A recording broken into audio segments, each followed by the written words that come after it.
Bonjour à tous, avec l'aide de Dieu, nous allons étudier une sikha du Rabbi sur la paracha de Shoftim du volume 19 de l'Ikouté Sichot, la quatrième sikha. Dans la paracha de Shoftim, la Torah nous dit Apishnaim edim yakum davar, que basé sur la parole de deux témoins, une chose va s'accomplir, va se concrétiser. Maintenant, ce qu'il faut savoir, c'est que dans les critères de témoins, il y a deux catégories de témoins. Il y a ce qu'on appelle les Edé Birour et ce qu'on appelle les Edé Kiyum. Expliquons. C'est quoi les Edé Birour? Première catégorie, c'est des témoins qui clarifient la chose. Par exemple, le témoin qui témoigne d'un prêt qui a été fait. Par exemple, Rouven a prêté 100 euros à Shimon. Qu'est-ce qu'ils font les témoins qui ont vu que Rouven a prêté 100 euros à Shimon?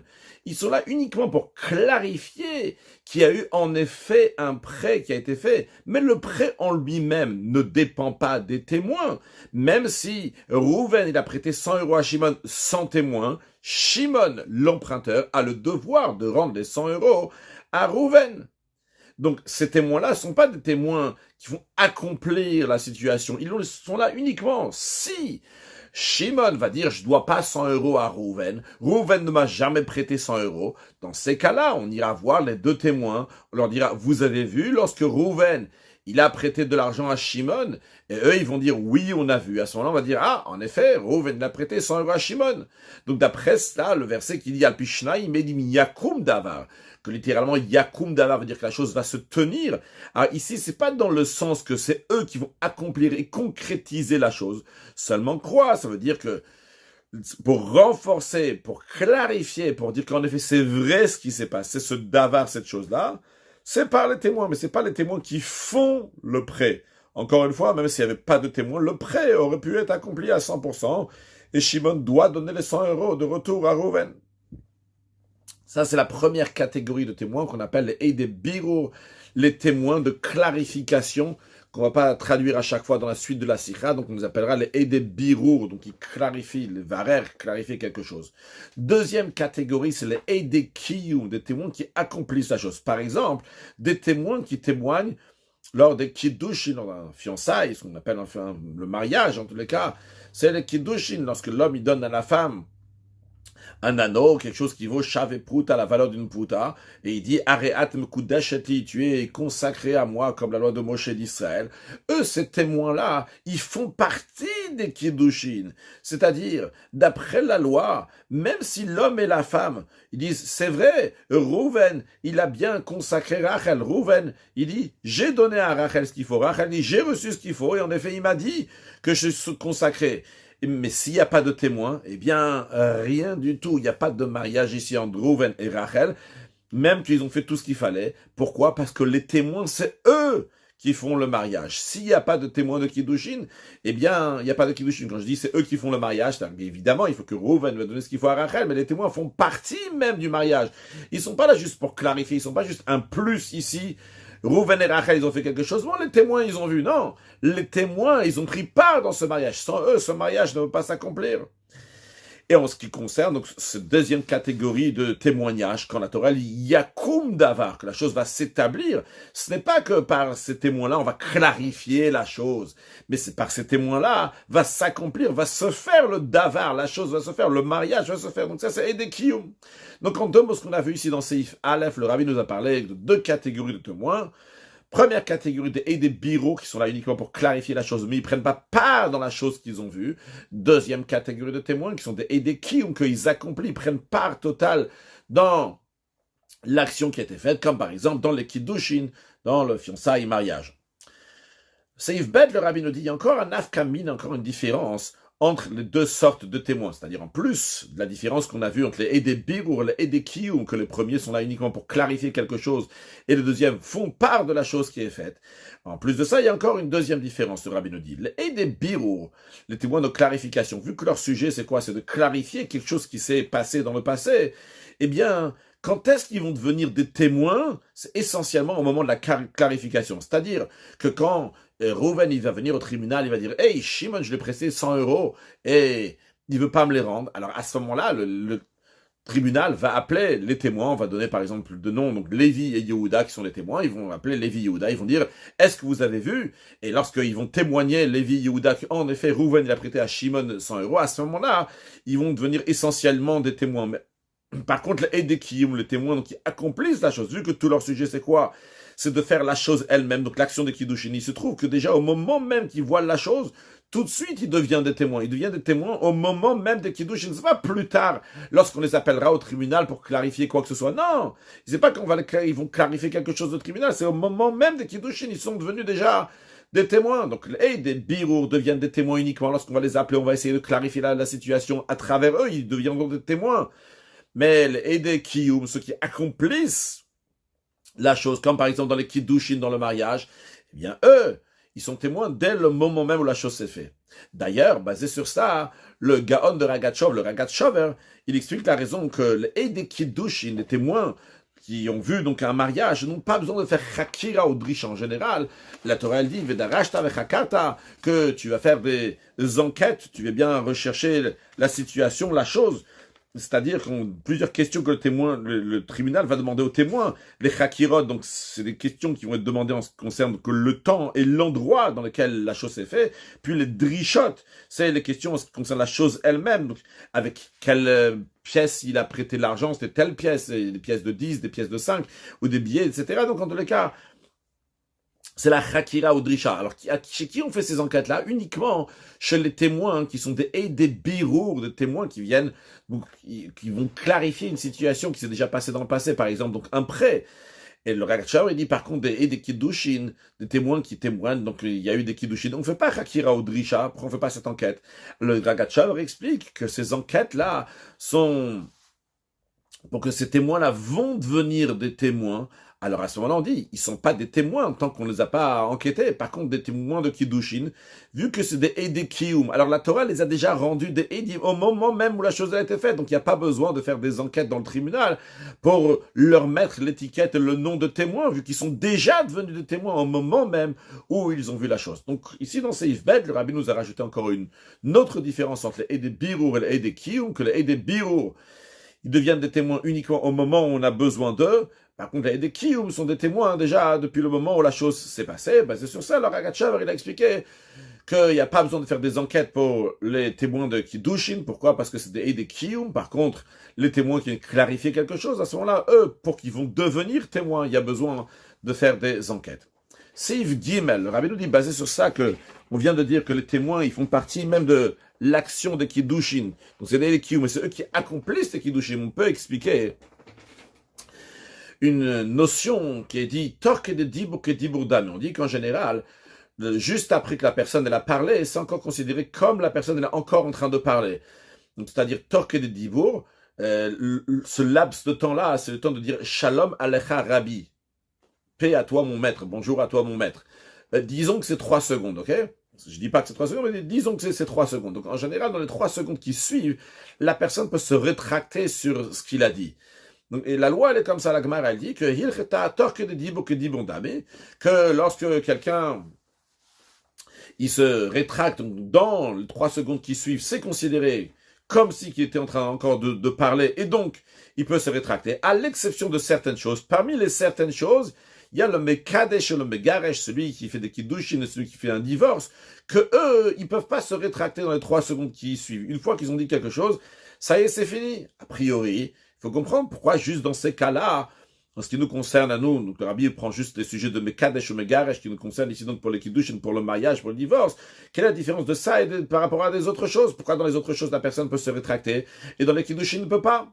Alors le Ran, Rabbi Nounis, il explique que dans les autres choses qui ne sont pas si strictes que ça, alors de base, lorsque la personne elle fait quelque chose, il fait avec l'intention qu'il peut se rétracter, torquer de Dibour, il n'est pas encore sûr et certain, parce que c'est pas quelque chose qu'il a réfléchi longuement, c'est pas quelque chose qui est si important, il peut encore se rétracter. Par contre, le Ran, il dit ces choses-là, vu que c'est des choses qui sont très strictes, eh bien, quand quelqu'un les fait, il fait avec une conscience totale, et dès qu'il l'a dit, tout de suite, ça y est, c'est considéré accompli, on peut plus se rétracter. Ça, c'est ce que le Ran, il explique. Le Rabbi dit, cette explication du Ran, elle demande explication, en d'autres mots, le Rabbi, elle n'est pas évidente, parce que d'après ça, que dans les autres choses, la personne n'est pas encore consciente, on va dire, elle n'a pas encore donné son consentement, elle n'a pas donné son accord total jusqu'à le laps de temps de 3 secondes après, après qu'il ait dit Dibour.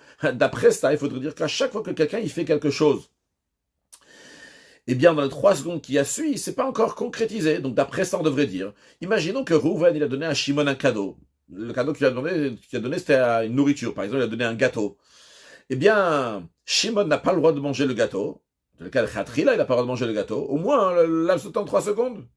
Parce que Rouven n'est pas encore se rétracter. Il dit, ah, je me rétracte. Donc, c'est pas vraiment encore à Shimon dans les 3 secondes qui suivent.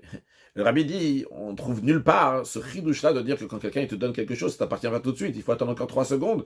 Et que d'après ça, donc, le Khatrila, la personne ne veut pas manger quelque chose qu'elle reçoit de l'autre.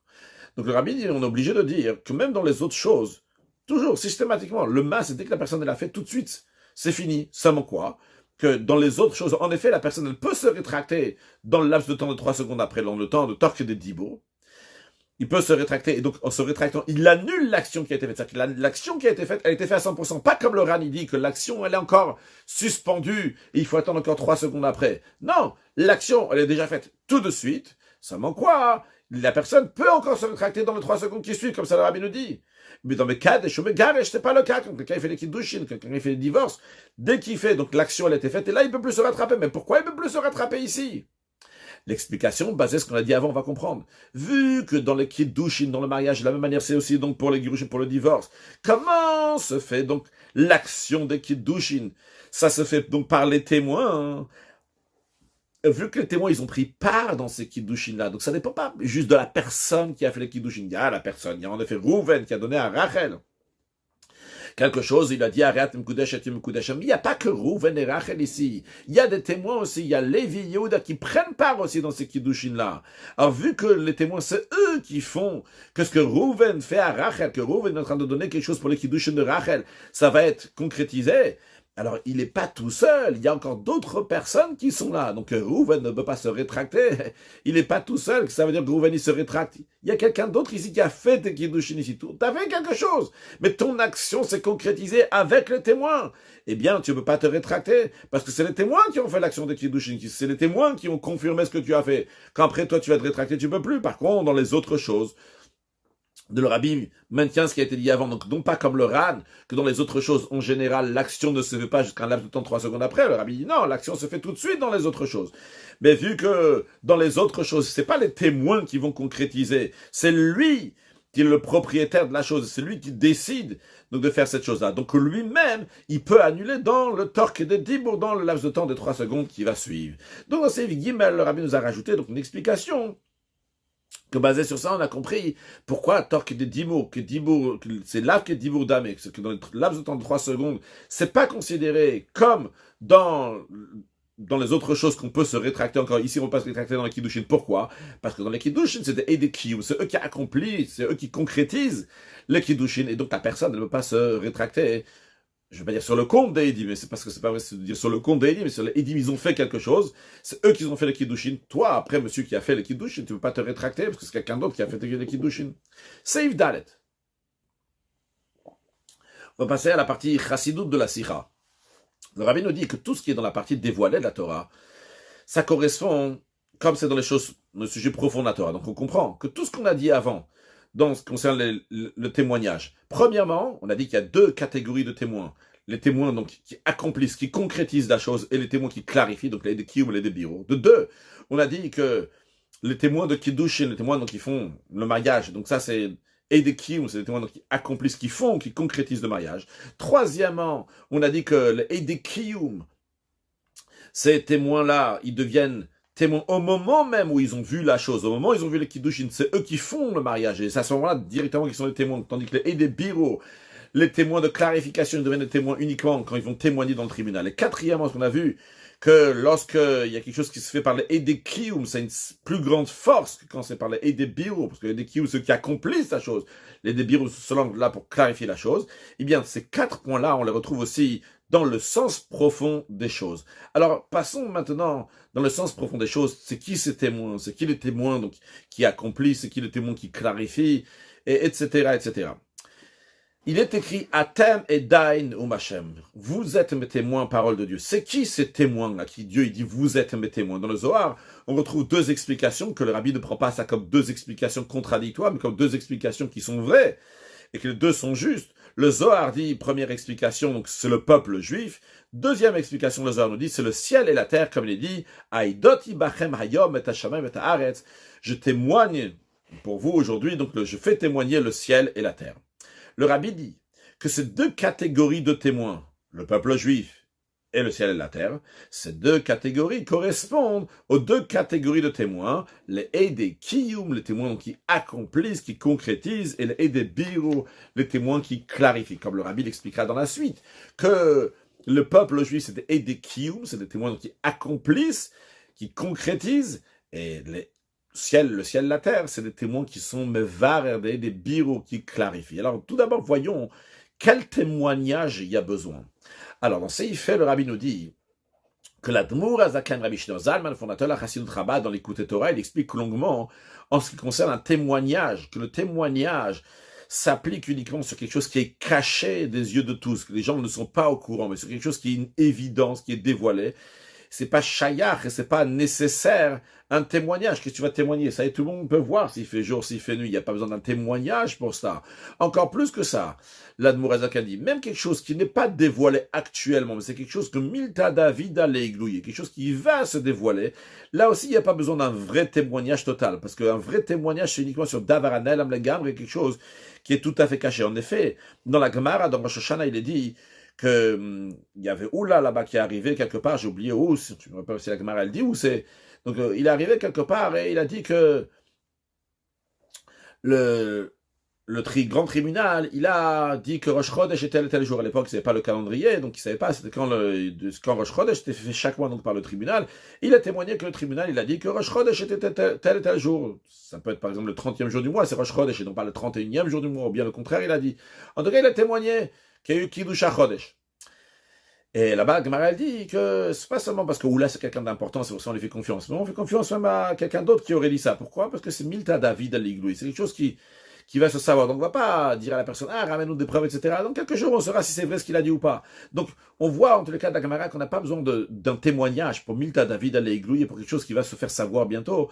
Tout le monde va être au courant. Donc sur ça aussi, il n'y a pas besoin d'un témoignage. Donc sur quoi le témoignage? C'est uniquement sur quelque chose qui est nalam le gabre et quelque chose qui est totalement caché, qu'on n'est pas au courant, si les témoins ne vont pas nous mettre au courant. Qu'est-ce que ça veut dire spirituellement, explique l'Admour Hazaken. Il y a différentes lumières divines qui font exister le monde. Il y a une lumière divine qui s'appelle Memale Kol Almin, qui remplit le monde. Il y a une lumière divine qui s'appelle Sovev Kol Almin, qui entoure le monde. Memale Kol Almin, c'est une lumière divine qui s'habille dans le monde. Quand on dit s'habille, ça rentre et ça correspond à chaque chose qui est dans le monde. Pour le minéral, pour le végétal, pour l'animal, pour l'être humain. Combien de lumière divine il va avoir? Comme quelqu'un qui enseignerait dans différentes classes, en fonction donc du cerveau des enfants qui sont là, de leur niveau intellectuel, il va leur parler à leur niveau. Donc ça, c'est même mal l'école, c'est une lumière divine qui correspond à différents niveaux dans le monde. Par contre, Sovev Kol Almin, donc ça entoure les mondes, ça entoure, pas Chas Shalom, ça entoure, donc ça entoure le monde, mais que ça se trouve de partout dans le monde. Mais comment ça se trouve de partout dans le monde? De manière de Sovev, de manière que ça entoure. Quelqu'un, il voit quelque chose, il peut y avoir des milliers de personnes qui voient la même chose. C'est possible, ces gens-là, quelqu'un il a compris plus, l'autre il a compris moins. De manière générale, en tous les cas, ça dépasse tous les gens qui sont là-bas et ça pas saisi, c'est pas habillé. Quelque chose quand je t'explique, tu comprends dans ta tête. Eh bien, à ce moment-là, c'est habillé dans ta tête. C'est comme la nourriture qui s'est intégrée dans toi. Par contre, quand on parle de Sovev, c'est une lumière divine qui dépasse, qui est au-delà des mondes et qui s'intègre pas dans le monde. Alors, sur le texte, le rabbi nous dit, donc, spirituellement parlant, sur le fait qu'Akadosh Baruch Hu fait vivre le monde dans le langage du Zohar Chassidut, ce qu'on appelle Memale Kol Almin, par rapport à cette lumière divine, il n'y a pas besoin de témoignage. Pourquoi? Parce que c'est quelque chose qui est dévoilé. Quand quelqu'un il va méditer, regarder la manière, l'ordre des choses qui se passent dans le monde, il va voir qu'il y a une vitalité divine qui fait vivre le monde. Et comme il est dit, Mimsari Erzeloka, c'est un verset dans Iyov qui dit que de ma chair, je vais saisir la divinité. C'est-à-dire que quand on va réfléchir comment ça se passe, les choses se passent chez nous, on va pouvoir en déduire comment ça se passe chez Akadosh Baruch Hu. Alors, en effet, on peut voir ça, nos sages disent, la même manière que l'âme remplit le corps, la même manière Akadosh Baruch Hu remplit le monde. C'est une lumière divine qui correspond, de la même manière que l'âme, elle correspond au corps, de la même manière aussi. Akadosh Baruch Hu, une lumière divine, donc qui remplit le monde. Et vu que ça, c'est quelque chose qui est une évidence, c'est obligé, le cerveau oblige qu'il y ait une vitalité divine qui fait exister le monde, à tel point que cette foi-là, cette émouna, elle existe même dans Chassid et Umotaola, même dans les nations du monde, comme c'est connu. Eh bien, il n'y a pas besoin de témoignage pour ça. C'est une évidence. C'est quelque chose qui est tellement évident qu'il n'y a pas du tout, c'est Davaranigl, quelque chose qui est dévoilé, sur ça il n'y a pas besoin de témoignage, sur même Malek Olam, cette lumière divine qui remplit le monde, c'est obligé de dire qu'elle existe. Et même sur la lumière divine, donc qui est au-delà des mondes, donc cette foi-là, dans cette divinité qui est au-delà du monde, ce qu'on appelle dans le Zohar la Chassidut, Sovev Kol Almin. Pour ça, il n'y a pas besoin de témoignage. Pourquoi? Parce que c'est vrai que ce niveau-là, on ne peut pas le saisir dans le cerveau limité. On peut pas le servir donc avec les compréhensions, donc nos limites naturelles, donc les limites du monde. Malgré ça, le cerveau lui-même, il est d'accord, il l'oblige qu'il y a une lumière divine qui est au-delà de la compréhension. Une fois que le cerveau, il a compris, donc, qu'il y a Malekola, qu'il y a une lumière divine qui est dans le monde, qui est limitée par rapport au monde. Alors il arrive à une conclusion que ça, c'est pas le Ikar Elokut, ça c'est pas l'essentiel de la divinité, le fait que le monde existe de cette divinité-là. Et il y a des niveaux de divinité qui sont au-delà du monde. C'est de la même manière que, on vient de donner un exemple tout à l'heure dans le Malekola, que l'âme, elle se limite par rapport au corps, elle s'habille dans le corps. Alors si je dis que l'âme, elle s'habille dans le corps, elle se limite par rapport au corps. Je comprends que l'âme elle-même a une source qui est plus grande, qui n'est pas limitée par rapport au corps. La même chose aussi. Si je comprends que dans le monde, il y a une lumière divine qui est limitée par rapport au monde, d'où elle vient cette lumière divine? D'un niveau qui est plus haut, d'une lumière divine qui n'est pas limitée par rapport au monde. Donc, même mal et Kolalm nous oblige à dire qu'il y a Sav Kolalm, que le Rabbi ramène dans la note 32, comme c'est connu dans le Mevin Davar, Mitor Davar. Comprendre une chose d'une autre chose. C'est-à-dire qu'on comprend le Davar, Mitor Davar. On comprend le Sovev Kolam, de même mal et Kolam. Tu comprends la lumière divine qui dépasse les mondes, de la lumière divine qui est dans le monde. Si tu comprends que dans le monde, dans ton corps, il y a une lumière divine qui est limitée. Ah, alors tu comprends que au-delà de ça, il y a une lumière divine qui est illimitée, qui est au-delà de se mettre dans le monde. Donc, c'est vrai qu'on ne sait pas c'est quoi cette lumière divine. C'est pour ça qu'elle est Sovev Kolalmin. Elle nous dépasse, mais on sait qu'elle existe. Contrairement à Mal Kolalmin, qu'en plus du fait qu'on sait qu'elle existe, on peut la comprendre, la saisir, elle s'habille dans le monde, elle se limite donc par rapport au monde. On peut la comprendre, on peut comprendre qu'elle existe. Par contre, Sovev Kolalmin, c'est vrai que tu ne sais pas c'est quoi, mais tu sais que ça existe. Et c'est la raison pour laquelle le Rabbi nous dit, même par rapport au niveau de Sovev Kolalmin, eh bien pour ça aussi, il n'y a pas de témoignage. C'est vrai que c'est pas Davara Niglé, c'est vrai que c'est pas quelque chose qui est dévoilé comme le Memal Kolalmin, c'est pas quelque chose qui est dévoilé parce qu'on ne peut pas le saisir par la compréhension. Mais malgré cela, il est Milta David à l'église. C'est quelque chose qui va se dévoiler. Qu'est-ce qui va se dévoiler? Parce que le cerveau lui-même va te le faire comprendre, que tu es obligé de dire qu'il y a quelque chose qui est plus haut. Si tu vois quelque chose qui est plus bas, ce plus bas-là qui est limité, vient de quelque chose qui est illimité, qui est au-delà. Donc de s'habiller dans ça. Donc même si tu le comprends pas, même s'il te dépasse, mais quand même, tu sais qu'il existe. Alors sur quoi est le témoignage? Le témoignage n'est pas sur le Davaranigli, sur la chose qui est dévoilée, donc c'est pas sur le niveau de divinité qui est mal Kolalmin. Le témoignage n'est pas sur Milta David Aligli, quelque chose qui va se dévoiler, donc c'est pas sur Sovev Kolalmin qu'on peut le déduire de mal Kolalmin. Alors sur quoi est le témoignage? Le Rabbi nous dit, la Brazaka dit que le doute, le témoignage, c'est sur l'essence de Dieu, Atzmuto, l'essence d'Akadosh Baruch qui est au-delà de Sovev Kolalmin. Donc l'essence d'Akadosh Baruch qui n'est pas un niveau de divinité, mais qui est Dieu lui-même, et qui n'est pas du tout dans les critères du cerveau. Il ne même pas de manière donc déductive de dire que s'il y a même mal, il y a quelque chose qui est encore plus haut. C'est l'essence d'Akadosh Baruch. Et vu que l'essence d'Akadosh Baruch, c'est Davar Nelam Legan, c'est quelque chose qui est entièrement caché. Là, il y a besoin d'un témoignage pour dévoiler l'essence d'Akadosh Baruch. De la même manière que des témoins, qu'est-ce qu'ils font? Ils dévoilent quelque chose qu'on ne savait pas. De la même manière aussi, les témoins, donc le peuple juif, le Shamaï va le ciel, la terre, eh bien, ils sont là pour dévoiler quoi? Donc l'essence d'Akadosh Baruch Hu. Et dans ça même, on nous dit qu'il y a deux sortes de témoignages. Premièrement, il y a les Birur, il y a les témoins de clarification. C'est le ciel et la terre. Dans la création même, ils sont des témoignages qui montrent et qui dévoilent la force infinie qui existe dans la créature. Le ciel et la terre, comme on sait que l'éternité du ciel et l'éternité de toute l'armée du ciel, qu'ils existent dans le Ish, Kayam Beish, ça veut dire que eux-mêmes existent. Le soleil existe toujours, les astres existent toujours. Et la terre et son armée, que ça existe aussi toujours, il y a aussi une éternité, mais ça c'est Kayamim Bemin, c'est-à-dire que l'espèce continue à exister.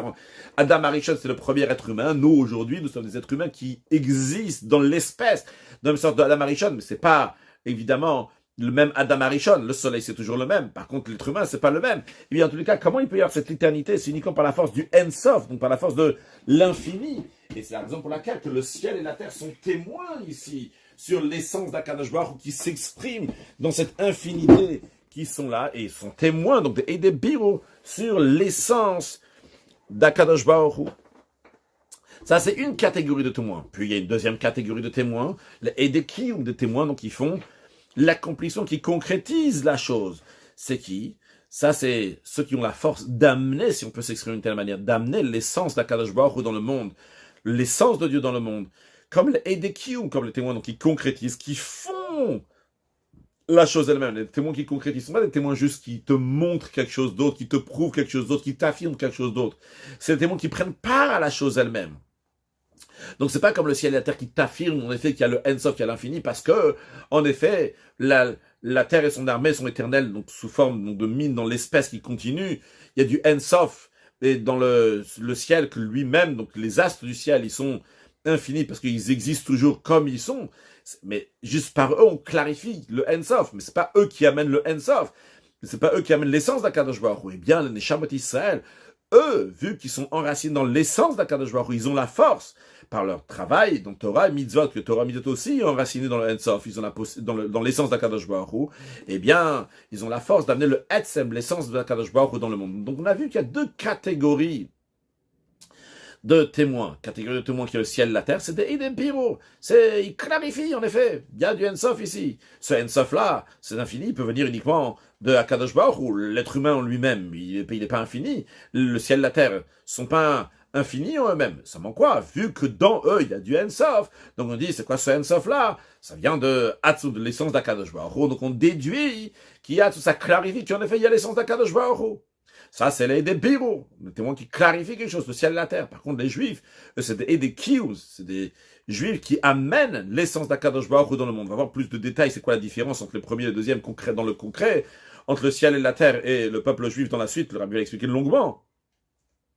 Mais avant de passer à Seivav, le rabbi nous dit entre parenthèses, c'est aussi le sens profond, la raison dans le sens profond, que les témoins de Kiddushin, c'est des Edekium. On a dit tout à l'heure que des Edekiddushin, les témoins qui voient le mariage, eux, ils concrétisent le mariage. C'est des Edekium. Quel rapport avec ce qu'on vient de dévoiler maintenant? Donc, c'est il fait que les témoins, ils dévoilent l'essence d'Akadosh Baruch Hu et que les Edekium, eux, ils font que l'essence de Dieu va venir.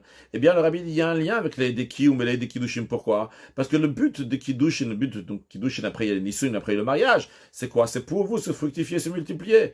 Et en ce qui concerne, donc, amener des enfants au monde, à travers ça, il y a la force du Ensof, la force de l'infini dans ce monde-là, la force d'amener des enfants, des petits-enfants jusqu'à la fin de toutes les générations, comme c'est connu, que, quand on parle de Kiddushin, ça se fait Amshachat Ensof. Le Ensof vient dans le monde, ici-bas. Et ça s'exprime aussi dans le sens simple, que les Edekiddushin, c'est des Edekium. Donc, le rabbi dit, on a vu que les Edekium, c'est eux qui amènent l'essence d'Akadosh Baruch Hu. En effet, dans les Edekiddushin, eux, ils font, c'est des Edekium. Eux, ils font que concrètement, par les Kiddushin, après, il va y avoir un mariage. Donc, le mariage qui va amener, donc, le Ensof qui va s'exprimer dans les créatures. Juste à noter dans la note 39, on va faire après ça, pas pour tout de suite. Bien, Seivav. Le rabbi nous demande maintenant une question, a priori, question, je pense, évidente. On a dit, le ciel et la terre dévoilent le Ensof, l'infini, donc d'Akadosh Baruch Hu, qui exprime l'essence d'Akadosh Baruch Hu dans le monde. Dans ces cas-là, qu'est-ce qu'il y a besoin aussi des Edekium? En quoi sont en plus? Qu'est-ce qu'ils font de plus, les Neshamot Israël, les âmes du peuple juif, en amenant l'essence d'Akadosh Baruch Hu ici-bas? Nous avons déjà des témoins, et ces témoins-là, on a dit, dévoilent le Ensof dans le monde, c'est le ciel et la terre. Alors, qu'est-ce qu'il y a de plus dans les Edekium, dans les témoins qui concrétisent? On a dit, ils amènent l'essence d'Akadosh Baruch Hu ici-bas. Qu'est-ce qu'il y a de plus? Eh bien, le rabbi nous dit, l'explication est la suivante, de manière générale. Donc, Seivav, le rabbi nous dit de manière générale, et après, le rabbi va fortement approfondir à partir de Seivzaï. Le rabbi nous dit comme ça, c'est vrai que le ciel et la terre témoignent sur la force du Ensof dans le monde, mais c'est pas de manière que le monde n'a aucune existence pour lui totalement. Le monde, il a ici une existence. Et là, dans la note 39 que je dis oralement, donc l'idée de la note 39, c'est que le monde lui-même, il existe de Bemal et Kol Almin. C'est ça qui fait exister le monde. Maintenant, le fait que le monde, il est éternel, c'est quoi? C'est qu'il y a du Ensof qui s'est mis dans le monde. Mais c'est quelque chose qui s'est rajouté sur le monde. Imaginons qu'on va enlever le Koach à Ensof, la force de l'infini qui est dans le monde. Les objets vont continuer à rester. Seulement quoi? Ils vont pas rester de manière infinie. Et ils vont rester jusqu'à un certain moment. Mais ils vont continuer encore à exister. Ça veut dire que le monde en lui-même, il a sa force qu'il existe. Seulement quoi? Il y a quelque chose de plus qui s'est rajouté à eux, c'est le Koach Ensof. Parce que le rabbi dit dans notre 39 que le Koach HaEnsof, la force de l'infini qui fait l'éternité dans les créatures, n'est pas habillé dans leur intérieur, fait pas partie intégrante d'eux-mêmes. Donc, par rapport à eux-mêmes, leur existence, qui est donc de mal et kolalmin, donc une lumière divine qui est limitée, ils ont leurs limites. Seulement quoi, Kadosh Baruch Hu, il a rajouté, entre guillemets, quelque chose, le Koach HaEnsof. C'est la raison pour laquelle qui vont être éternels. Mais d'eux-mêmes, si tu enlèves le Koach HaEnsof, ils vont encore exister pour un moment. Seulement quoi, après, ils vont s'arrêter. Donc, le Ensof, l'infini qui est en dehors, c'est quelque chose qui est rajouté. Donc le rabbi dit, c'est vrai que le Ensof, c'est vrai que le ciel et la terre, ils témoignent sur la force de l'infini. Mais ils ne témoignent pas de manière que le monde n'a aucune existence. Le monde, il a aussi son existence. Et ce monde-là, c'est quoi? Il est battel, il est totalement annulé à Kadosh Baruch Hu. Et ça, c'est pas suffisant. C'est vraiment pas une annulation totale, une union totale avec Akadosh Baruch Hu. Il y a eux et il y a Akadosh Baruch Hu. Il y a eux et il y a l'infini. Le redouche, la supériorité des Neshamot Israël, est que eux, ils font, à travers Torah Mitzvot, ils font, que ça va être dévoilé que En Nod Milvado, que ça va être dévoilé qu'il n'y a rien d'autre par Kadosh Baruch Hu, que ça veut dire que le monde est uni totalement avec l'essence d'Akadosh Baruch Hu. Dans le Nod 41, le Rabbi ramène, comme c'est connu, la différence entre quel Olam et quel Ha-Olam. Et on dit que Abraham Avinu, il disait à tout le monde que Dieu, il est quel Olam, littéralement Dieu monde. Il ne disait pas que Dieu, il est quel Ha-Olam, Dieu monde, mais il dit quel Olam, Dieu monde. C'est quoi la différence si on dit Dieu monde ou Dieu monde? Si tu dis Dieu monde, c'est-à-dire qu'il y a Dieu d'un côté, il y a le monde d'un autre côté. Par contre, si tu dis Dieu monde, c'est-à-dire que dans le monde lui-même, tu vois comment il est entièrement uni avec l'essence d'Akadosh Baruch Hu. Et justement, ça c'est le chidouche de Neshamat Israël par rapport au ciel et la terre. Pas qu'il y a un ciel et la terre qui sont annulés à quelque chose d'autre, qui est l'essence d'Akadosh Baruch Hu, et que eux, ils expriment en effet le Ensof qui est rajouté à eux. Non, le peuple juif, il fait que dans le monde, on va voir comment le monde il est entièrement uni avec l'essence d'Akadosh Baruch Hu. Ils font ça à travers Torah Mitzvot. Seif Zayin, le rabbi va nous expliquer ça, parce que le rabbi ne nous a pas développé, le rabbi nous a juste dit quelque chose sans le développer. Ce que le rabbi nous a dit, c'est que le ciel et la terre, en effet, il exprime la force du Ensof, mais il n'exprime pas comment le monde est entièrement uni avec Hachem. Et les juifs, eux, ils montrent comment le monde est entièrement uni avec Akadosh Baruch Hu. C'est pour ça que c'est des kiyum, le peuple juif, donc des témoins qui accomplissent, qui amènent l'essence d'Akadosh Baruch Hu dans le monde, et on ne peut pas se contenter du ciel et la terre, que eux, sans me clarifient qu'il y a une force de Ensof, mais que c'est pas entièrement uni avec eux. Alors, pour ça, il y a besoin plus d'explications sur ça. Le rabbi nous dit, Seif Zayin. Pour mieux expliquer ça, tout d'abord, expliquons ce que nos sages de mémoire bénis disent sur le verset Eretz Yara Veshakata. C'est un verset dans les psaumes qui dit que la terre, elle a craint et elle s'est calmée. Et nos sages disent dans le Talmud que au début, Yara, après, à la fin, Shakata. Donc il y a eu deux étapes. La terre, Yara Veshakata. Yara, il y a un moment de crainte et un moment de tranquillité, de calme. C'est quoi le moment dans lequel la terre, elle était craignante, elle craignait qu'après elle était tranquille? Eh bien, avant le don de la Torah, le monde était en situation de yira, de crainte pour son existence, elle craignait pour son existence. Donc il montre la faiblesse de son existence. En effet, Dieu il avait fait une condition avec le monde. Il a dit que si le peuple juif va recevoir la Torah, à ce moment-là vous allez exister, et sinon vous n'allez pas exister. Donc le monde craignait pour son existence. Donc il était une certaine faiblesse tant que le peuple juif n'a pas reçu la Torah. Après que le peuple juif a reçu la Torah, à ce moment-là, Shakata, à ce moment-là, le monde s'est calmé, s'est apaisé.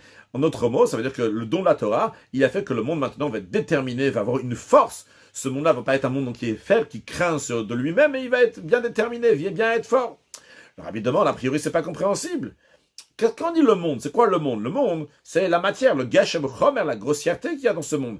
Olam, le monde lui-même en hébreu, vient du langage de Helem, qui voile, en effet, le monde voile sur la divinité. Alors, si on dit que Matan Torah, il a fait un effet sur le monde, a priori, on vient de dire que la Torah, elle a fait une détermination dans le monde. Jusqu'à le don de la Torah, le monde il était un peu faible, on va dire, cette grossièreté n'est pas si définie que ça. Dès qu'il y a eu le don de la Torah, maintenant le monde, il sent bien fort, c'est bon, je vais exister. Il y a une force ici dans le voile du monde. A priori, le rabbi, c'est très étonnant de dire ça.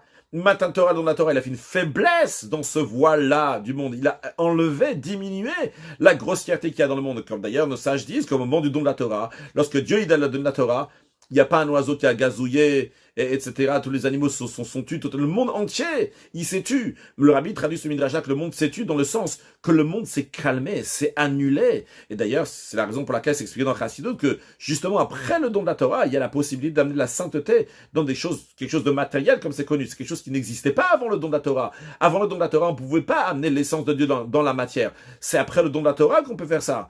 Donc ça veut dire que le monde s'est raffiné à travers le don de la Torah, que le monde s'est affaibli, la grossièreté du monde s'est affaiblie par la Torah.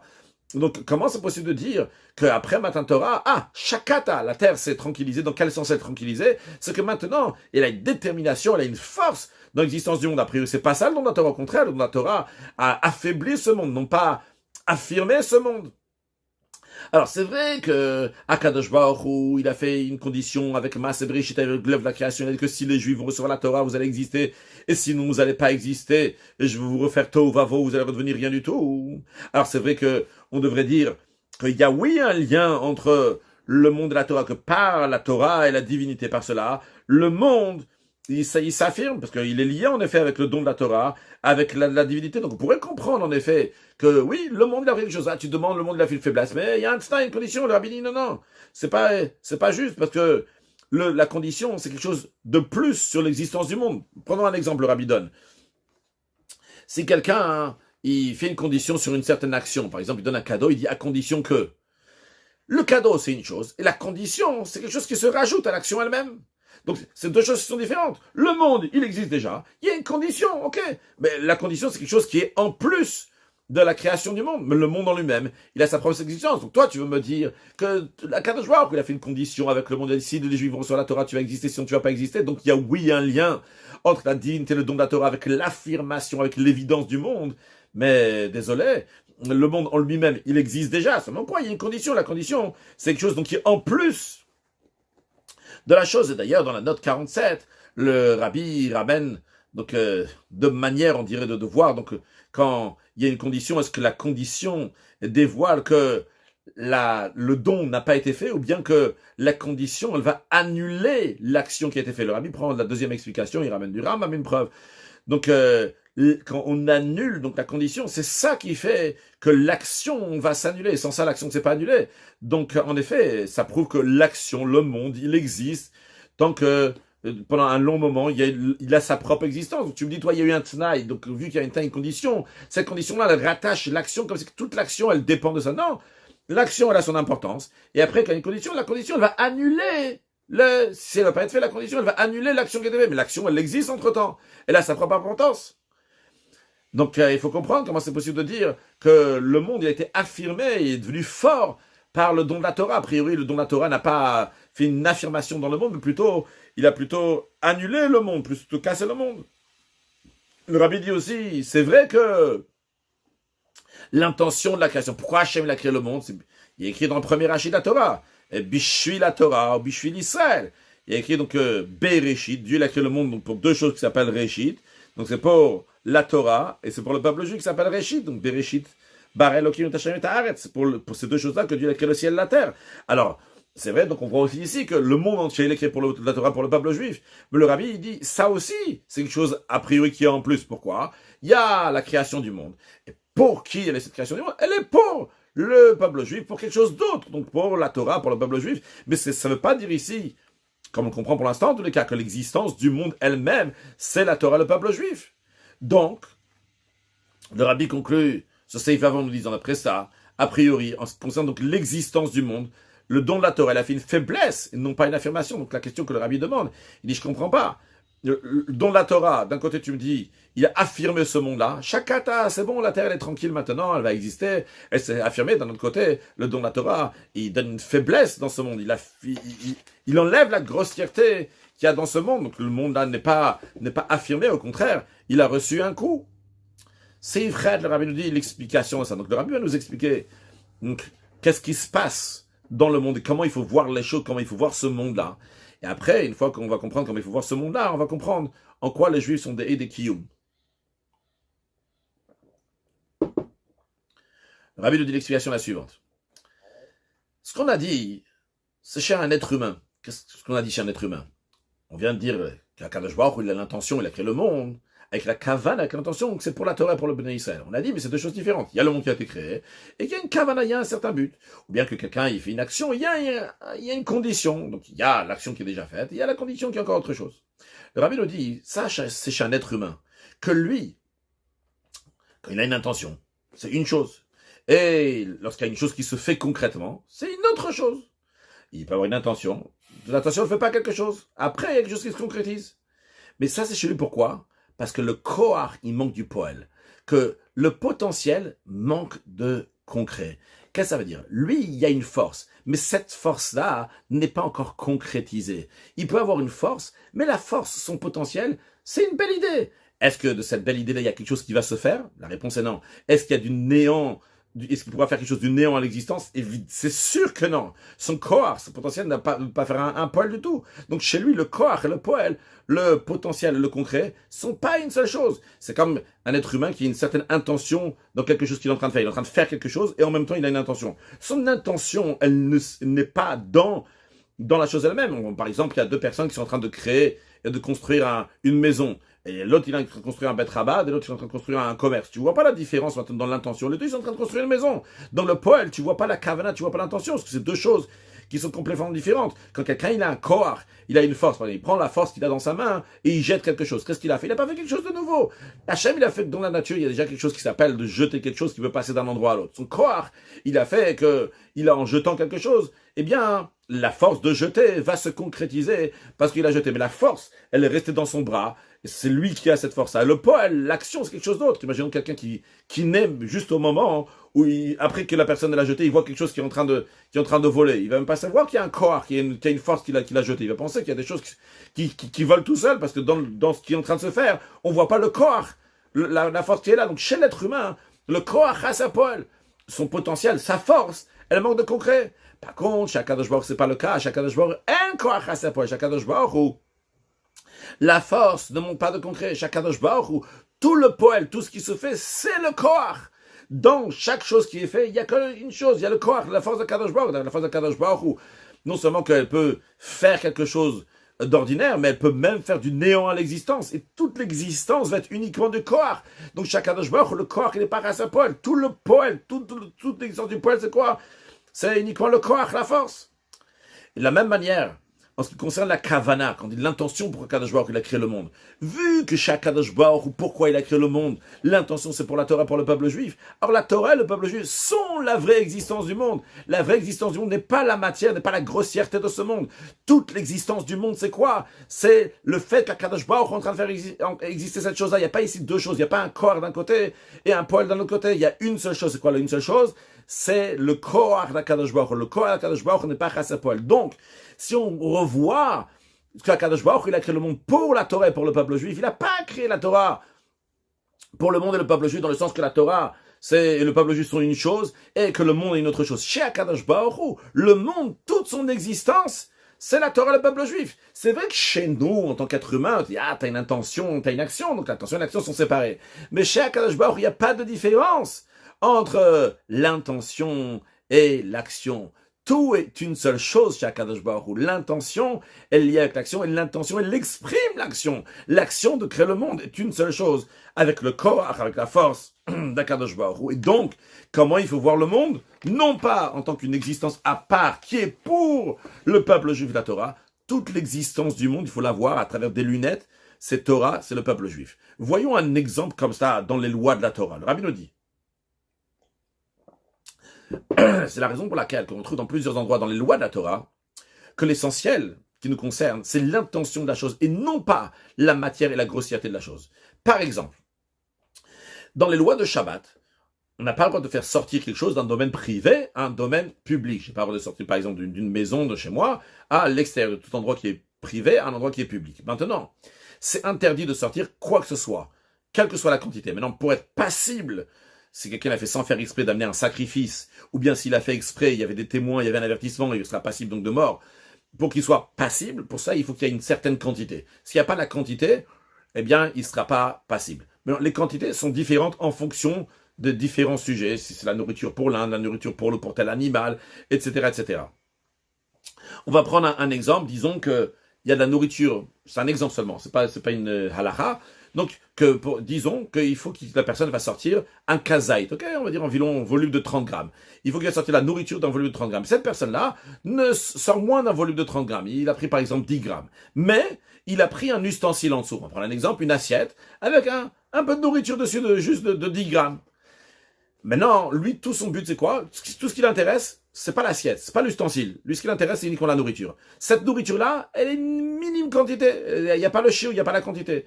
Et lui, il a sorti du domaine privé au domaine public. Et tout ce qui l'intéresse, c'est uniquement la nourriture qui est dessus. Eh bien, vu que la nourriture en elle-même, elle n'avait pas la quantité qu'il faut, eh bien, même le cli, même l'ustensile qui est en dessous, eh bien, il est considéré comme rien du tout. On considère que cette personne-là, elle a sorti 10 grammes de nourriture. Mais on ne considère pas que la personne a sorti une assiette avec 10 grammes de nourriture. Pourtant, l'assiette en elle-même, l'ustensile en lui-même, il a une importance. Eh bien, la règle, elle est que à motzi ochlim pachot mikashir bikli, celui qui fait sortir de la nourriture, et son but, c'est la nourriture, dans moins qu'une quantité, moins de la quantité, il a fait dans un ustensile, eh bien, il est exempté pas seulement sur la nourriture qui n'avait pas la quantité, mais même sur l'ustensile. Pourquoi? Chaque lit fait la loi, parce que l'ustensile, il est tafel, il est secondaire. Ça veut dire, bien que dans l'ustensile matériel qu'il a sorti, pas dans sa kavana, dans l'ustensile concret, il y a ici la quantité de sortir, c'est une assiette en entière, dans l'exemple que j'ai donné. Et s'il avait fait sortir juste comme ça cette assiette du domaine privé au domaine public, il aurait été passible. Malgré ça, vu que son intention de faire sortir dans le domaine public, c'est pas pour l'assiette. Lui, tout ce qui l'intéresse, c'est la nourriture. Eh bien, cette nourriture qui est à l'intérieur fait que ça annuler l'existence de cet ustensile, donc de l'assiette, et elle devient tout à fait secondaire à l'intention qui est la nourriture, à tel point que l'ustensile devient une part même de la nourriture. Et vu que la nourriture en elle-même, elle a moins que la quantité, eh bien l'ustensile aussi devient moins que la quantité, bien que par rapport à son matériel, il a la quantité. C'est le chidouche du rabbi ici, n'est pas juste un chidouche qu'on est en train de dire ici, bon, son intention va avoir un impact. Donc il sera pas, on regarde son intention. Le chidouche du rabbi ici, pas juste sur le gavra, que la personne dans sa tête, il est en train de penser quelque chose, donc c'est la raison pour laquelle il est exempté. Non, le chidouche du rabbi est ici sur le chefza, sur l'objet. Ici, tu as un objet, mais cet objet-là, tu le regardes avec des lunettes différentes. Cet objet-là, qu'il a une quantité en lui-même, tu dis non, il n'a pas la quantité. Pourquoi il n'a pas la quantité? Parce que tu t'intéresses pas sur l'objet lui-même. Tu t'intéresses qu'il y a dans l'objet. Et ça, le rabbi on trouve dans les lois de la Torah, vu que comme ça chez Akadosh Baruch Hu, que quand il voit quelque chose chez Akadosh Baruch Hu, le koach, il n'est pas chasser poel. Donc, quand quelqu'un il a affaire avec les lois de la Torah, eh bien, on te dit aussi que la kavana de l'intention de la personne a un impact sur l'objet lui-même. Donc sur le chefza, que l'objet il change de la même manière qu'on a dit que la kavana, l'intention de Kadosh Baruch Hu, la création du monde qui est pour la Torah et pour le peuple juif, fait que le monde n'est pas un monde en lui-même qui est soumis à Kadosh Baruch Hu, qui est pour la Torah et pour le peuple juif, mais c'est un monde qui est, toute son existence, c'est la Torah et le peuple juif. Comme ça, c'est vu aux lunettes de Dieu. On te dit, dans les lois de la Torah, on retrouve aussi cette idée-là, qu'il y a un objet concret. Cet objet concret, il n'a pas une part en lui-même. Toute son existence, c'est quoi? C'est l'intention de la personne. L'intention de la personne est pour la nourriture qui est dedans. Bien cet objet-là, il n'existe pas vu que son intention, elle prend le dessus. Seif tête, le rabbi nous dit, chaque chose dans la profondeur de la Torah, on le retrouve au moins en allusion aussi dans la partie dévoilée de la Torah. De la même manière aussi, on retrouve ce qu'on a dit avant, que toute l'existence du monde c'est la Torah Issa, parce que c'est vrai qu'on a donné un exemple ici dans Seif tête, mais l'exemple était juste pour nous dire que l'intention, elle prime, elle a un impact sur l'action, que l'intention, elle a un impact sur l'ustensile. Mais là, le rabbi veut nous dire, quand on retrouve dans la partie dévoilée de la Torah, que toute l'existence du monde, c'est la Torah, le peuple juif. Le rabbi nous dit, on trouve ça dans plusieurs endroits, dans la partie dévoilée de la Torah, au moins de manière en allusion. Et le rabbi donne un exemple dans les paroles du Tosfot. Tout d'abord, avant de dire le Tosfot, savoir une halakha, une loi, qu'on n'a pas le droit de brûler des choses sacrificielles pendant le Yom Tov. C'est-à-dire que quelque chose donc, qui est lié donc à un sacrifice, eh bien, on n'a pas le droit de le brûler pendant Yom Tov. Pendant Yom Tov, tu as le droit de cuire des choses qui sont pour toi, mais non pas donc des sujets qui sont sacrificiels. Pourquoi? Parce que c'est tzorer gavoa, c'est quelque chose donc qui est pour le haut. C'est quand on dit pour le haut, c'est pour Akadosh Baruch Hu. C'est pas tzorer chedut, c'est pas une nécessité pour toi personnelle. Ça, c'est une kochim sacrificielle, donc c'est par exemple la viande sacrificielle, ça peut être aussi du pain sacrificiel, donc par exemple le lechem apanim, donc qui est sacrificiel. Et après, il y a quelque chose d'autre qui est en dessous du niveau de sacrificiel qu'on appelle la terouma, dans ce qui est donné au Kohen. Et on nous dit de la même manière qu'on n'a pas le droit de brûler des choses sacrificielles le jour de Yom Tov, parce que c'est pour Akadosh Baruch Hu, la Torah elle te permet de tzorer ochel nefesh qui est nécessaire pour toi, pas pour Hachem. Mais de la même manière aussi, on n'a pas le droit de brûler de la trouma qui est devenue impure pendant Yom Tov. C'est-à-dire, imaginons par exemple de l'huile qui a été donnée au Kohen en tant à titre de terouma. Donc le Kohen doit le manger, lui être le Kohen dans un état de sainteté, et aussi donc la terouma doit être pure. Si elle est devenue impure, cette terouma, donc ce qu'on va faire, c'est qu'on va la brûler, on va l'éliminer de différentes manières. Il va la brûler, il peut la brûler sous sa marmite, comme ça il réchauffe quelque chose dessus, il peut la brûler dans sa cheminée, comme ça il va se réchauffer. On va la brûler. Mais vu que c'est Yom Tov, on n'a pas le droit de brûler cette terouma. Mais non, Tosfot il te demande, il dit, il y a un instant, il y a une différence. Comment on met les deux choses dans le même tas? Tu dis kochim, ce qui est sacrificiel. En fait, ce qui est sacrificiel, c'est brûler pour Hachem. Mais ce qui n'est pas sacrificiel, ce qui est la terouma, quand tu le brûles, c'est pour toi aussi. Alors, Tosfot, il demande, il dit un instant, vu qu'on a le droit de profiter de la terouma qu'on va brûler, c'est-à-dire le Kohen, il a le droit de profiter lorsqu'il va brûler sa terouma. Ah, pourquoi on ne permettrait pas pendant Yom Tov? Ok, kochim, sacrificiel, c'est vrai qu'on n'a pas le droit de brûler pendant Yom Tov. Mais ton huile de terouma, qui est terouma, qui est impure et que tu veux le brûler, ben, tu peux en profiter, tu le mets sous ta marmite et tu vas en profiter. C'est tzorech ochel nefesh, c'est nécessaire pour manger. Attention, il répond comme ça, il dit, vu qu'il y a aussi tzorech gavoa, vu qu'il y a aussi une nécessité pour Hachem, parce que Hachem, il te dit qu'il faut le brûler, eh bien, ta nécessité à toi, tzorech, il s'annule par rapport à tzorech gavoa, la nécessité d'Hachem, qu'Hachem te dit c'est une mitzvah de brûler, d'éliminer cette terouma, eh bien, c'est comme si que c'est entièrement tzorech gavoa. C'est entièrement, il y a plus ici de profit à toi, c'est comme si c'était entièrement pour Hachem, donc c'est pas tzorech ochel nefesh. Le Rabbi demande, ce que Tosfot il dit, besoin d'explication, dont on apprend que le tzorech gavoa, la nécessité pour Hachem, est tellement forte qu'elle l'écrase, elle enlève totalement tzorech chedut, la nécessité d'un ordinaire. Pourquoi le fait que c'est une mitzvah de brûler cette terouma? Alors, moi, je pourrais pas en profiter. Il y a les deux ici. C'est Yom Tov. Yom Tov, moi, je peux profiter en allumant ce feu-là sous ma marmite. Très bien. Je vais le manger. Je vais le brûler, comme ça, je vais pouvoir manger après quelque chose. Pourquoi le fait que c'est tzorech gavoa, c'est pour Akadosh Baruch Hu, ou alors me mêle automatiquement, ça annule aussi le tzorech chedut? Le Rabbi dit, basé ce qu'on a dit avant, on va comprendre. Vu que la vraie existence de tous les sujets du monde, c'est la Torah, le peuple juif, alors au moment où on se sert de quelque chose, basé sur son intention, son but, par le fait, donc on va faire une mitzvah, et bien quand on est en train de faire une mitzvah avec cette chose-là, ça s'annule son existence extérieure de la chose. Qu'est-ce qu'on voit ici? On voit plus la partie extérieure de la chose quand tu es en train de faire une mitzvah. Ça se dévoile l'intérieur et le but de cette chose-là. C'est la mitzvah. C'est la raison pour laquelle, vu que l'intention, le but de brûler la touma, c'est quoi? Cette tzorech gavoa, c'est une nécessité pour Hachem. Ça s'annule automatiquement le tzorech chedut, la nécessité donc ordinaire, qui est dans ça. Elle s'annule totalement. Elle a plus d'importance. Parce que le tzorech gavoa, il dévoile que tout, en effet, c'est pour Akadosh Baruch Hu. Ton tzorech chedut ici, il a plus place. Il y a la chitzonio du monde, la partie extérieure du monde, et la partie intérieure du monde. La partie extérieure du monde, c'est que il y a moi, ce que je veux, ce que j'ai envie, ce que j'ai besoin. Mais il y a quelque chose qui est au-delà de ça, c'est la volonté d'Akadosh Baruch Hu. Et quand on est en train de faire la volonté dans ce monde, ça se dévoile l'intérieur de cette chose-là qui est dans le monde. Et à ce moment-là, il n'y a plus de tzorech chedut. Donc quand tu dévoiles, quand tu es en train de faire une mitzvah, qu'Akadosh Baruch Hu, il t'a dit de brûler cette touma, eh bien, ta nécessité à toi, elle s'annule totalement, elle n'existe plus. Ici, ce qu'on voit, c'est uniquement tzorech gavoa, la nécessité d'Akadosh Baruch Hu. Pourquoi? Parce que le but de toutes choses qui sont dans le monde, c'est pour Akadosh Baruch Hu. Et quand on fait une mitzvah, on dévoile en effet que cette tzorech gavoa, c'est pour Akadosh Baruch Hu. C'est chaud, le Rabbi nous dit, dans ces cas-là, si c'est tellement beau, tellement bien, que Akadosh Baruch Hu, il a créé le monde pour la Torah, pour le peuple juif, et depuis le moment de la création, chaque Akadosh Baruch Hu, le corps, il n'est pas chassé poil, il n'y a rien qui manque. Et ça, c'est l'intention pourquoi Akadosh Baruch Hu, il a créé le monde. Alors, dans ce cas-là, ça s'est passé depuis le début de la création. Alors, quel est le chidouche de Matan Torah? Qu'est-ce que Matan Torah, il a fait? Pourquoi la terre, elle s'est calmée au moment de Matan Torah? Chaque Akadosh Baruch Hu, le corps, il n'est pas chassé poil. Chaque Akadosh Baruch Hu, le potentiel ne manque pas de concret. Akadosh Baruch Hu, il a dit que le monde, il va être pour le peuple juif, pour la Torah. C'est bon. Dès le moment de la création, tout de suite, le monde est là pour la Torah et pour le Bnei Israël. C'est vrai que c'est pas encore fait concrètement dans les règles du temps ici, matériellement, mais chaque Akadosh Baruch Hu, déjà tout est fait. Alors, dans ces cas-là, la question de Rabbi dit, c'est Alder, dans l'esprit de la question qu'on a demandé au Seivav. Là-bas, on avait demandé, qu'est-ce que le peuple juif rajoute sur le ciel et la terre? Le ciel et la terre déjà sont déjà des témoins pour amener le Ensof. Qu'est-ce que les juifs y rajoutent? Alors ici, la question du Rabbi, elle est encore dans le même esprit. Qu'est-ce que les juifs y rajoutent dans ça? Qu'est-ce qu'ils ont à rajouter? Akadosh Baruch Hu, ça y est, il a déjà une intention, l'intention est déjà concrétisée. Alors qu'est-ce que se rajoute maintenant Matan Torah? Qu'on dit, ah, il y a eu le don de la Torah, ah, maintenant le monde Shakata, maintenant le monde il est tranquille. Pourquoi le monde il devient tranquille maintenant? Le monde il aurait pu être tranquille déjà depuis l'instant même où il a été créé, sachant qu'Akadosh Baruch Hu, il a créé ce monde pour la Torah, pour le peuple juif. Ça y est, le corps d'Akadosh Baruch Hu, il n'est pas cassé à poil. Tout le poil, toute l'existence d'Akadosh Baruch Hu, on a dit que tout le monde aux yeux d'Akadosh Baruch Hu, c'est quoi? C'est Torah et Israël. Il n'y a pas besoin d'attendre le don de la Torah. Ah, le rabbi nous dit l'explication est la suivante.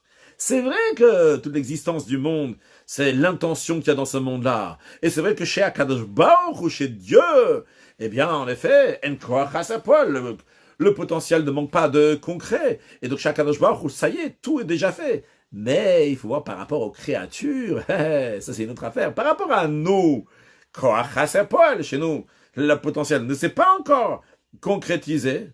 Alors, par rapport à nous, nous, on ne ressent pas que toute l'existence du monde, c'est la Elokout, c'est la divinité.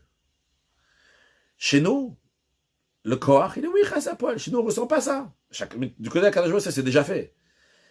Mais le but qu'Akadosh Baruch Hu, il veut pas juste que, par rapport à lui, le monde va faire qu'exprimer Akadosh Baruch Hu.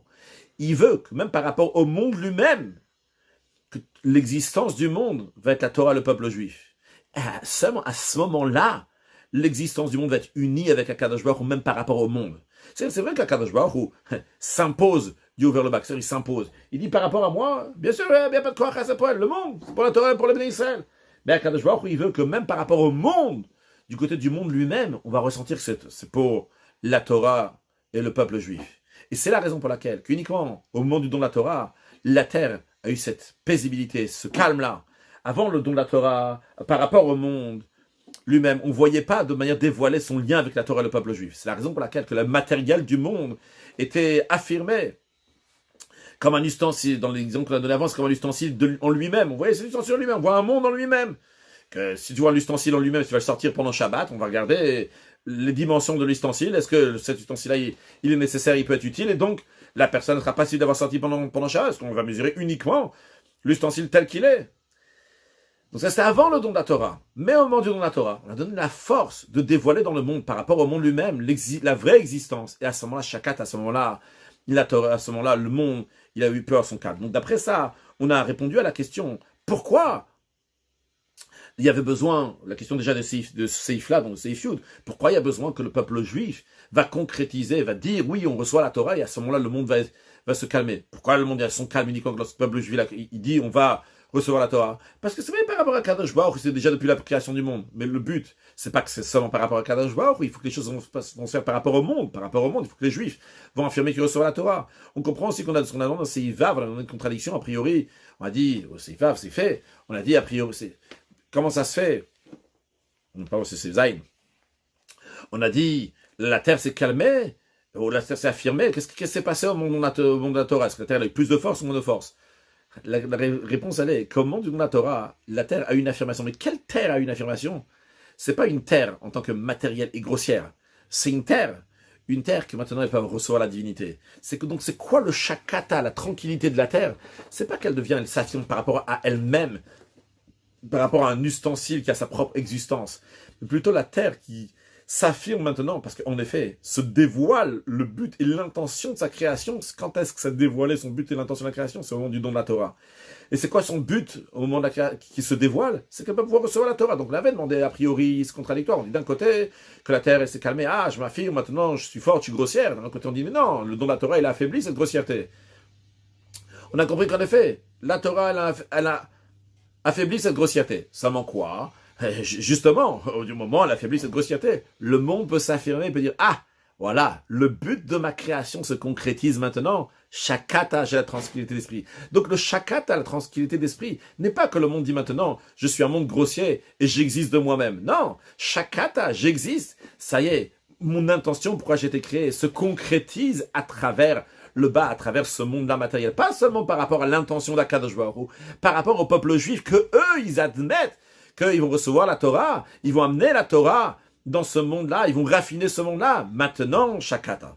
Basé sur ça, Seif Yud Aleph, le rabbi, nous explique la différence entre le témoignage du ciel et la terre et le témoignage du peuple juif. C'est la question qu'on avait demandé dans Seivav. On avait dit, qu'est-ce que vient de rajouter le peuple juif? Qu'est-ce qu'il a rajouté? Il y a déjà le ciel et la terre qui sont déjà là pour nous montrer le haine sauf l'infini qui est dans le monde. Qu'est-ce qu'il vient de rajouter le peuple juif? Le Rabbi nous dit, vu que Akadosh Baruch Hu, il a voulu avoir une demeure ici-bas, l'expression du Midrash, elle est que Nitava Akadosh Baruch Hu, que Dieu, il a eu un désir, donc d'avoir une demeure ici-bas.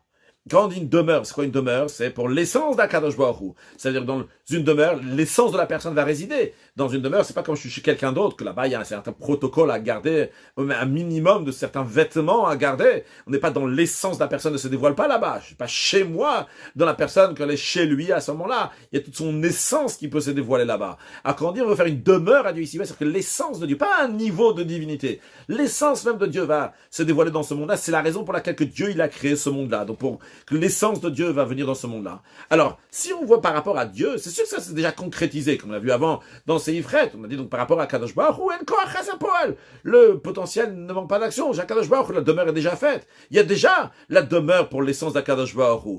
Et cette demeure-là pour Akadosh Baruch Hu s'exprime dès le moment de la création du monde. Ça s'exprime dans l'éternité du ciel, de la terre, etc., qui montre sur la force du Ensof, de l'infini qu'il y a dans la création, comme on a expliqué longuement avant. Mais qu'est-ce qui manque alors? D'un autre côté, c'est beau, il y a déjà une dira betarton, une demeure à Dieu ici-bas. Mais ça, c'est de manière que le ciel et la terre sont une affaire à part, qui est séparée du Ensof, de la force infinie de Dieu. Il y a eux, il y a la force infinie de Dieu qui fait qu'ils vont être infinis, comme on a expliqué tout à l'heure, quand on a expliqué la note 39, qu'il y a même Malek, il y a qu'Akadosh Baruch Hu, donc il fait exister le monde. Il y a que dans eux, il y a une Yitzhut, il y a une éternité. Mais il n'y a pas ici une union entre le ciel et la terre et l'essence d'Akadosh Baruch Hu. Il y a le ciel et la terre qui est soumis, annulé, qui dépend de Akadosh Baruch Hu, de l'infini d'Akadosh Baruch Hu, Koach Ensof. Mais c'est pas uni. Donc il n'y a pas ici une dira betartonim par rapport au tarton, par rapport au Baal, que lui-même, de son côté à lui, il va être entièrement uni avec Akadosh Baruch Hu. Alors, comment on fait? Pour se concrétiser, la demeure à Dieu ici-bas, donc l'essence de Dieu, va être même par rapport aux créatures. Là viennent les témoins qui accomplissent quelque chose. Il y a ici le peuple juif, par le travail de Torah, de mitzvot, des âmes du peuple juif, que par cela, ils font la demeure à Dieu ici-bas. Mais qu'est-ce qu'ils font la demeure à Dieu ici-bas? Elle est déjà faite a priori? Non, eux, ils font la demeure à Dieu ici-bas par rapport au bas, que le bas lui-même va faire une demeure à Kadosh Baruch Hu. Donc ici, on ne parle pas ici d'un monde qui va être soumis à Kadosh Baruch Hu. Ici, on parle d'un monde qui fait rentrer, qui intègre un monde qui reste avec son existence. Il reste un tarton, il reste bas, mais tout en restant bas, pas juste il est soumis à Kadosh Baruch Hu, mais lui il est quelque chose d'autre, mais il exprime à Kadosh Baruch Hu lui-même. Et dans la parenthèse, le Rabbi explique ce qu'on avait dit à la fin de Seif Gimel, au début de Seif Dalet, on avait dit que donc tout ce qui existe dans le Nig, dans la partie de la Torah, donc c'est dans la partie profonde de la Torah, le Rabbi, au fur et à mesure, donc il nous l'explique. C'est quatre choses qu'on avait vues avant. Donc on a déjà expliqué donc la première des choses qu'on avait dit, qu'il y a des kiyum et des birou, donc des témoins qui clarifient, donc c'est le ciel et la terre, et des kiyum, donc qui accomplissent, donc c'est le peuple juif. Et le Rabbi ici dans cette parenthèse nous explique aussi l'explication dans le sens profond que les des kiyum, c'est eux qui font un tokef, ils forcent dans l'action elle-même. On avait dit dans le Kiddushin, dans le Kiddushin, on dit pas torque et des dibou que des dibou d'âme, la personne n'a pas dans le laps de temps de pouvoir se rétracter. Pourquoi? Parce que les témoins, c'est eux qui font les Kiddushin. Donc ici, c'est dans le même esprit. On voit ici que les Kiddushin, le peuple juif, ils font un tokef, ils font une affirmation dans quelque chose, dans ce monde-là. Chaque acte, ils ont un impact sur le monde lui-même.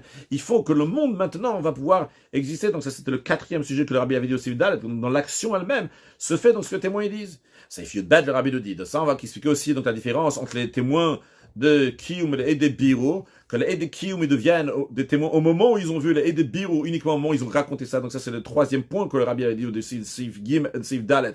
Cette différence-là entre des Kiyum et des Birou, quand est-ce qu'ils deviennent des témoins? Dans le sens profond des choses, on va comprendre aussi ce qu'est la différence, quand on va parler entre le peuple juif et le ciel et la terre, on va comprendre la différence quand est-ce qu'ils deviennent des témoins. En ce qui concerne le témoignage du ciel et la terre eux-mêmes, eh bien, eux, ils dévoilent pas, donc, ils amènent pas l'essence d'Akadosh Baruch Hu dans le monde, parce que le ciel et la terre eux-mêmes, ils font partie du monde, le monde Olam en hébreu, du langage de Helem, de voile. Parce que ça, qu'il y a le Ensof qui s'exprime dans eux, c'est pas leur existence, c'est par rapport à la divinité qui est dans eux. Seulement quoi, qu'il y a la force du peuple juif, qu'eux, ils vont voir que dans le ciel et la terre, il y a la force du Ensof. C'est pour ça que même après que le ciel et la terre y témoignent, eh bien, l'essence d'Akadosh Baruch Hu est encore cachée, parce qu'on ne l'a pas encore vu, il n'a pas encore été dévoilé.